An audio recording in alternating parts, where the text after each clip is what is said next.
হাইকোর্টের চূড়ান্ত অসভ্যতামি মমতা বন্দ্যোপাধ্যায়ের পরিবারের। আরও যদি নির্দিষ্ট করে বলতে হয় তাহলে মুখ্যমন্ত্রী মমতা বন্দ্যোপাধ্যায়ের ভ্রাতৃবধূ হাইকোর্টে যা করলেন তার নজিরবিহীন বললে কম হবে না। কি হয়েছে চলুন বিস্তারিত দেখে নেওয়া যাক। তবে ছোট্ট অনুরোধ, ভিডিওটি ভালো লেগে থাকলে লাইক, কমেন্ট, শেয়ার এবং সাবস্ক্রাইব অবশ্যই করে দেবেন।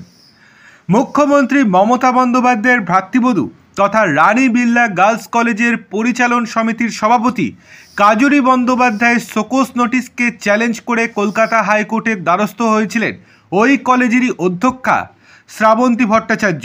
কিন্তু শুনানি পর্ব শেষের পরে মঙ্গলবার মামলার অন্তর্বর্তী রায় ঘোষণার আগেই ওই মামলা থেকে বিচারপতি বিশ্বজিৎ বসুকে সরে দাঁড়ানোর জন্য রাজ্যের বিরুদ্ধে জেদ করার অভিযোগ উঠল। এই ঘটনায় ক্ষুব্ধ হয়েছেন বিচারপতি বসু।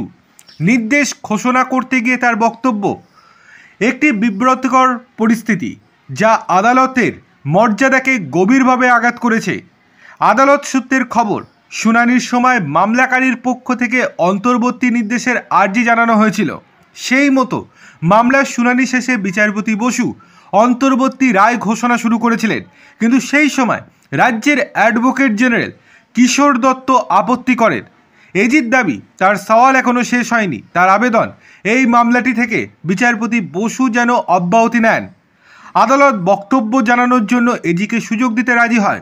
বিচারপতি বসুর প্রস্তাব, রায়ের প্রতিলিপিতে এখনও স্বাক্ষর হয়নি। এজি চাইলে আরও সওয়াল করতে পারেন, কিন্তু তারপরেও এজি এই মামলা থেকে বিচারপতিকে সরে যাওয়ার জন্য জেদ করতে থাকেন। বিচারপতির কথায়, রাজ্যের এই অবস্থান অত্যন্ত দুঃখজনক। তথ্য বলছে, অন্তর্বর্তী নির্দেশ নিয়ে গত 6ই আগস্ট শুনানি শুরু হয়েছিল। মামলাকারীর আইনজীবী সওয়াল শুরু করেছিলেন। রাজ্য শুনানি মুলতুবির আবেদন করলে আবার 7ই আগস্ট শুনানির জন্য দিন ঘোষণা করা হয়। সেই দিনও মামলা পিছিয়ে দেওয়ার আবেদন করা হয়। এরপর গত 11ই আগস্ট শুনানির দিন ধার্য করা হয়।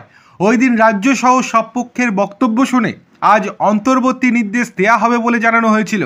এরপরে বিচারপতি বসু বলেন, আজকের এই পরিস্থিতি, এটি একটি বিব্রতকর পরিস্থিতি যা এই আদালতের মর্যাদাকে গভীরভাবে আঘাত করেছে। তবুও যখন কোনো পক্ষে এই আদালতের প্রতি আস্থা রাখতে ব্যর্থ হয় তখন মামলাটি ছেড়ে দেওয়াই ভালো। কারণ বিচার শুধু হতে হবে তা নয়, বিচার হচ্ছে তা দেখাতেও হবে।